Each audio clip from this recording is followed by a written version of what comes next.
Okay, so you heard Sensei Quentin talk about recycling. So now we're going to start the same thing again. With that in mind, let's do, I'm going to be here. You guys are there. Triangle. So let's say they both come in. This time the lead is Sensei Christina. I'm over here again. I did something. I did here, and I push him that way. Different beginning of attack. I decided to recycle them in first.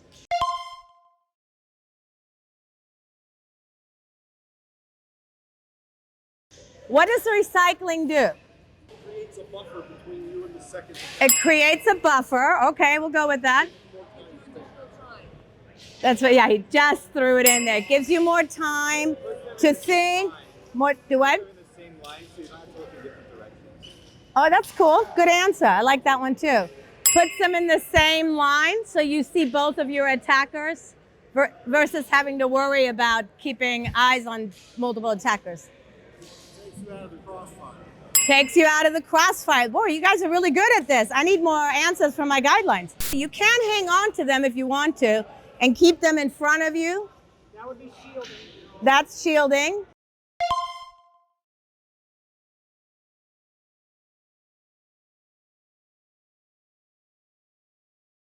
All right, so here we go. Moving offline. I pop her real quick. I take him, and then I strike the leg. He falls in. That makes her go back. Now she's coming after me, right? He's out for a split second. Now we start interacting, which brings us to what's called the blocker and the striker. This is very important, whether you're doing it with weapons or doing it with your empty hand. Blockers and strikers, okay? So let's talk about blocker and striker. At your level, both hands have to be engaged. If you are just doing one thing, not gonna work. So we have a block, we have a strike, we have a strike, we have a strike.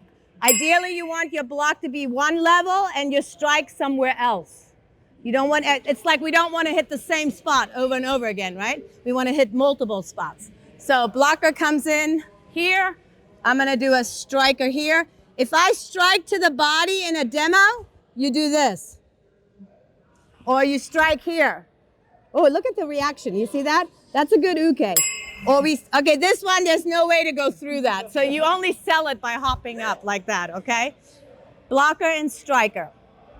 Remember that terminology. If we're here, you see how she's reacting? Where is she going? Back or forward? So now I want to work with where she's going. If you pop them here and they go down like this, don't try to then get them to go back this way. Go with where they're going. And if you didn't like it, then pop them in the face so they go back. So that becomes more of an over the neck takedown then.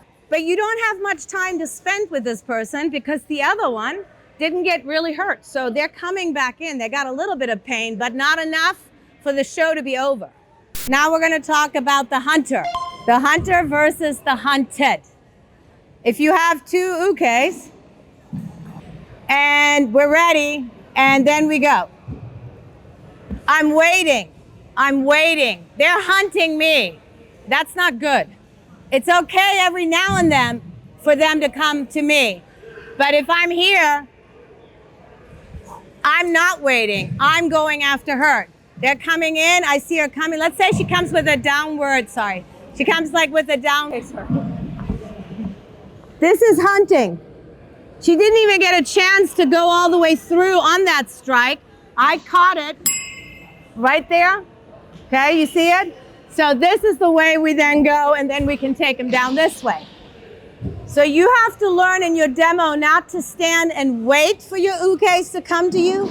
You have to go to them every opportunity that you get.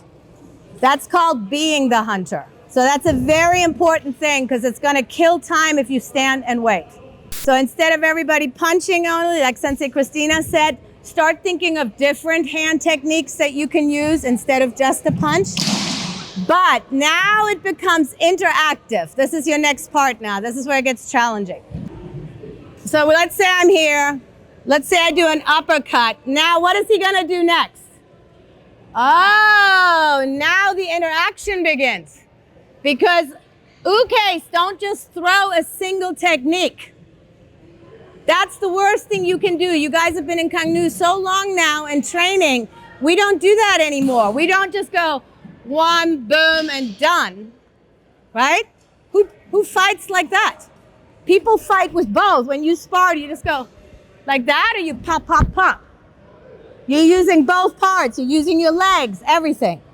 So 1, I'll go here, 2, and now there's your kick. And then we go in like this. I caught the leg and then I took it down. So it can be an attack with a hand and a leg. It doesn't have to be hand, hand. It can be hand, leg, and then hand. So you're now making it more dynamic and more realistic.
So the problem when you're a big, tall man is that you already look like you're going to overpower anyone. Right. So you have to put more finesse into your handwork and your legs and all that stuff, because you don't want to just sell us with your size.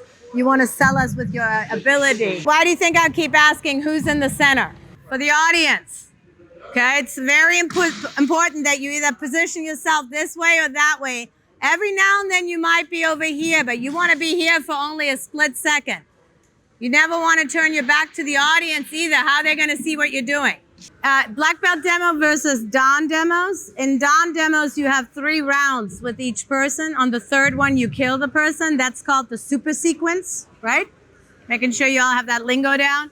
Whereas in a black belt demo, that's a little different, because there's always new things coming in, whether it's a knife, a tambo, a bow, right? So you don't have to go 3, 4 times back to that person. You do pop, pop, pop, pop, and then finish, finish, something else comes back in. So you're constantly bringing new items into the demo. It's a little different than when you guys start testing for knee on and up. So it's very important that you understand the difference with that. Do you agree, Master? I agree, because throws take longer. So unless it's a quick little, if you have a little falling little Tayatoshi or something, like just a pop, quick thing, that's one thing. But if you're going to get into a hip throw and all that stuff, that takes a little longer. So you want to make sure that's more of a final piece. You have 2 knife sets in the black belt demo, and you have 2 tambo applications. You can use, now you already know all your blocks in tambo. There's nothing wrong with using a block here and then going into strikes and then finishing it up into sweeps. You can use your mid grip. When we use weapons, we say all parts of the weapons have to be used in a demo. So not just this end, it can be this. The biggest curse when you use tambo, and people always do this, you got to stay away from it. Don't get both hands attached to the weapon. You already have that with bow. And it's more challenging to come up with bow applications than it is with tambo. Because with tambo, you have a blocker and a striker, or a blocker and a striker. So we're still doing blockers and strikers, except now we have a weapon and an empty hand.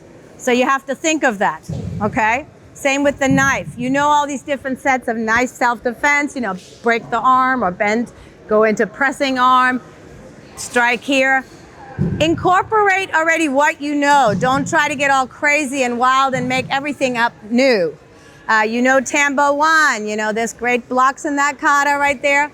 That's another option to go with. There's sweeps in the kata, right? You can put that somehow into your demo. So you have all these little things. They don't have to be in a certain order in your demo. They're bits and pieces that you're pulling from different things that you've gained, the knowledge you have gained over the years. So that's how y'all need to think about the weapons, okay? And very important that when you guys work with these weapons now, work slowly. If you try something and you go, give me something else. Like when we train demos together, we'll play around and I'll do something. No, I don't like that. Try this. Give me a different attack. Change the attacks. Earlier we were saying change the hands, right? Change the attacks. Change the angles of the attacks. Drop down so that you have things that are high and low, that you're not always just up here. I'm throwing a lot at you right now because I want this to all simmer in your brain so that you guys realize you already have such a big toolbox available of all the things that you've learned. Tap into different things and put them together and make it your own. Do you each have a weapon when they're attacking? It's entirely up how you create it in your demo, but you can have equal or less, but you can never have the more powerful weapon. What would happen if you switched it and went with that first? Okay, the knife misses you. Right. Let's say you catch the tambo. All right, go. Knife comes in. So now, hold on. I have something in mind. That doesn't mean you have to do that. But knife comes in, right? Tambo is coming at you. You block. Tambo's coming at you. Something like that. Right. Okay. Then you can pop, boom, stamp, get him out of the way. Take the weapon if you needed to use it like a block. If not, move into him and then do something with the knife. Right. I got stuck. But you see what I'm saying? Yeah. And if you get stuck, then abort it and go to something different. You don't want to be, this is a comment I'm going to make to everybody because we all do it. Yeah. We get stuck and then we stick in it and it's a waste of time. Or you hear, you forget. You see, you remember. But when you do, you understand. A lot of people, like right now, I'm talking, right? But you also are seeing a guideline that you can have access to see the words of what we're talking about. And most importantly, we allowed you to do it tonight. But it's very important to do it, to understand it. And that goes with anything. We are also very much inclusive and willing to work out with one another. And it's supportive of one another. It's a community, right? And so when you come here, when you work on a demo, you allow yourself the willingness and open-mindedness to work out with a higher rank, a lower rank, and all of a sudden we all just become one. When I trained, like for my Godon demo, I had, Sensei Bert, Sensei Mark, I had several different senseis. They were not all my rank. And it didn't matter. Rank at that moment did not matter. But nonetheless, we just basically played around. Not everybody likes to play around, but that's the only way that you start making sense of stuff is by playing around with it. And so that's what we were kind of doing today. This was like a playful introduction on how to put a demo together, and you build it. You have to video. Where's KMO? Where's he at? There. I just said that earlier. You have to start videotaping yourself. Even when you just do bits and pieces, start videoing it and become your own best critic. Start looking at it and think to yourself, okay, what would I say if I'm sensei? What would I say to myself? What am I not doing? What do I need to do? What's missing? And as the demo evolves, Senpai Garrett can tell you, they videoed it many times. Gene was in that demo. They had to tweak it. They had to change it because there were repetitive moves. You do not want repetitive moves. You don't want any repetitive finishes. And then they had to build it up again and put more stuff, calling it filling it, right? Fill it more. So it's very important that you get the groundwork going. Watch the video, be your own worst critic. Also, look only at your ukes. Don't even look at what you're doing. Watch the ukes in the video and start figuring out what could they be doing differently. I was over there with that Sungming Shu group, and they were like striking in places where people could have still gotten hit. So I just said, change the strike. So we started over again. Then we were like, well, what else can we do with that? Oh, we can block that strike. You see, and that's building it. So that's how you guys have to approach a demo. So allow yourself the time to do it, because it will evolve into something so much greater than you thought it could be. And that's the most awesome part, learning the process, so that like these senseis, why are you two grinning like that? Oh my God.